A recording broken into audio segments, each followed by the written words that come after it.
Village டிக்ஷனரியின் வணக்கங்கள். இன்னைக்கு சாயந்தர நேரம் ஒரு கிராமத்தில் ஒரு வறட்சியான பூமியில் சாயந்தரம் 6 மணிக்கு மேலே என்ன நடக்குதுங்கிறத பார்த்துடலாம். என் கூட வரீங்களா? இயற்கை என்ன நடக்குதுங்கிறத பார்க்கலாம். நான் மட்டும் தான் போயிட்டு இருக்கேன். என்ன நடக்குதுன்னு பார்க்கலாம். போலாமா? வாங்க. கிளம்பிட்டோம். சூரியன் மறையிறதுக்கு ரெடி ஆயிடுச்சு. ஏத்தாப்புல ஒரு காலேஜ், ஒரு சிபி, நிறைய இப்போ கிராமங்களில் பார்த்தீங்கன்னா நிறைய காலேஜ் வந்துருச்சு. அக்ரிகல்ச்சர் காலேஜில் எல்லாமே வந்துருச்சு. அக்ரிகல்ச்சர் காலேஜ், சிபிஎஸ்சி ஸ்கூலு எல்லாமே வந்துருச்சு. இங்கே ஒரு 30 வருஷத்துக்கு முன்னாடி, 25 வருஷத்துக்கு முன்னாடி வெறும் காடு தான். வறண்ட பூமியில் விளையக்கூடிய ஆவாரம் பூ ரொம்ப வீரியமா இருக்குன்னு சொல்றாங்க. நிறைய பேர் இதை மருத்துவத்துக்கு நம்ம பயன்படுத்துறோம். ஆக்சுவலா இவங்க பாருங்க, இது ரொம்ப வீரியமா இருக்குன்னு சொல்றாங்க. இந்த பூவு முக்கியமா வறட்சியான இடங்கள், தண்ணி இருக்கிற இடத்த விட இங்க இருக்கிறது நல்லா இருக்குன்னு சொல்றாங்க. இங்க பாருங்க, எடுத்துட்டேன். அப்படியே கொஞ்சம் சாப்பிட்டு பார்க்கலாம். எப்படி இருக்கு? துவர்ப்பு இருக்கு, கசப்பு இருக்கு, லைட்டாக இனிப்பு இருக்கு. கொஞ்சம் எடுக்கலாம். உண்மையாலுமே டெய்லி ஃப்ரெஷ்ஷாகவே சாப்பிடலாம் போகுது. இதை பற்றி நீங்கள் என்ன சொல்கிறீங்க? ஃப்ரெஷ்ஷாக சாப்பிட்ணுமா இல்லை காய வச்சு பொடி பண்ணி சாப்பிடலாமா? என்னை பொறுத்தவரை நம்ம ஒருத்தர் ஒரு முறை சொல்லுவாங்க காய வச்சு சாப்பிட்லாம். என்னை பொறுத்தவரை இப்படியே சாப்பிட்லாம், ஒன்றும் பண்ணாது நம்மளுக்கு. இது நம்ம ஏரியாவில் அதிகமாக இருக்கக்கூடிய விஷயங்கள். நீங்கள் எப்படி பார்க்குறீங்க, ஆவாரம் பூ.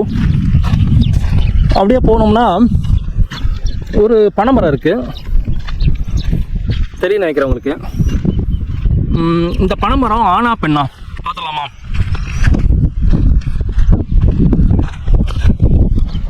இந்த பனைமரம் ஆண் பனைமரம்.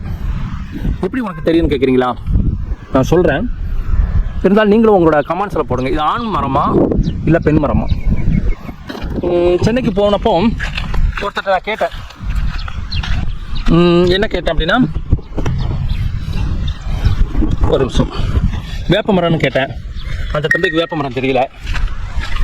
அதே மாதிரி முருங்கை மரம் கேட்டேன், முருங்கை மரமும் தெரியல. அவங்க படிக்கிறது பார்த்தீங்கன்னா பெத்த படிப்பு, இங்கிலீஷ்லாம் நல்லா தெரியும், மற்றெல்லாம் தெரியும். அந்த யதார்த்தமான விஷயங்கள் நிறைய தெரியல. வாங்க. அப்போது இந்த மரங்கள் எனக்கு எப்படி தெரியுதுன்னா, நான் கிராமங்களே இருந்ததுனால எனக்கு தெரிஞ்சிச்சான். இன்னும் வாக்கிங் மாதிரி போகலாம். மணி 6 ஆயிடுச்சு அப்படிங்கிறதுக்காக நடந்துகிட்டு இருக்கேன்.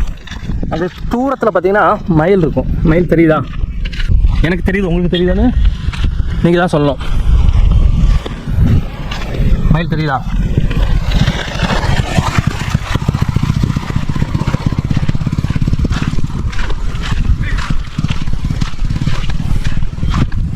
இங்கே பாருங்க, ஒரு பெரிய காடு.